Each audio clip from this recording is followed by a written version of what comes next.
triumphs. How do you end a game? Quite often campaigns just kind of peter out and never really finish. So it's not necessarily a common problem, how to end a campaign, when to end a campaign. It can take years of play to get to a point where characters are maxed out to the point that they're no longer fun playing, or where the story comes to a natural conclusion, or whatever else the case might be.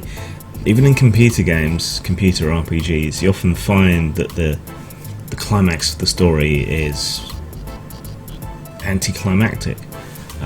A big, unbalanced fight, perhaps, in which you lose over and over and have to reload, which you don't have the luxury of in tabletop games.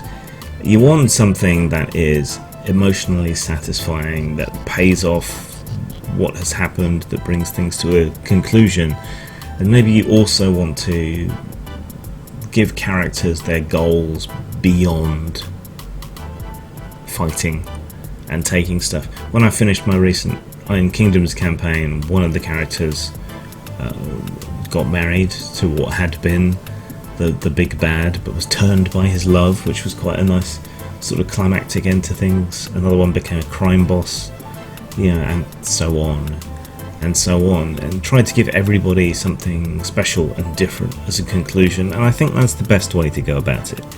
If your game does come to a conclusion, make sure it's an emotionally satisfying one and has something more to it than just a big fight, though ours had a big fight. And consider what happens to them after they give up their life of adventuring. Consult with your players, or figure out what it is during play. So have things where they get a chance to roleplay their character, or consider the character of their character, and how things might end for them in an ideal circumstance, and then you can play up to that.